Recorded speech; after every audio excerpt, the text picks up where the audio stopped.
pokušat će on da se održi kroz ubacivanje svojih ljudi na studentsko isto i rovaca u studentski pokret, angažovanjem različitih ljudi da buše studentski pokret, botovima, verovatno će posticati i opoziciju da napada još više studente, odnosno da se pravi nekakav razdor tu. Ali ja mislim da je ovaj studentski pokret toliko jak, da mu ne mogu ništa, ni svi oni zajedno da se ujedine. Znači, uključujući i SNS. Ali to više nije studentski pokret, to je narodni. Tako je.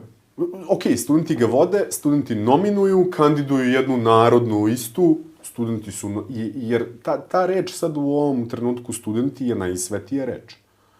Da, i objektivno, barim je moj stav, studentska lista je zapravo jedna platforma za Srbiju, koja će obuhvatiti i pripadnike različitih nacionalnih, odnosno verskih, i verskih i nacionalnih manjina. Ali i iz različitih naučno-kulturnih oblasti. I mlade, i stare, i zvezdaše, i partizanovce, i socijaldemokrate, nacionaliste, konzervativce, liberale, oni što se bore za paradu ponosa i za one što hoće da idu, da ih biju, sve. To je ono kad sam rekao, oni su napravili narodni pokret za državu. Kad sam rekao, nije Vučić zakasnio, nego su studenti. To je to. Narodni, jer su svi, a studenti su stub, nosilac, pokret za ono kao minimalni povratak države.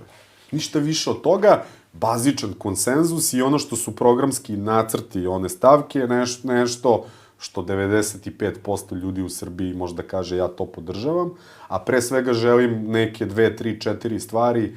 Pravda, ko može bude protiv pravde? Osim SNS. Sloboda, demokratija, država. I da volimo svoju državu.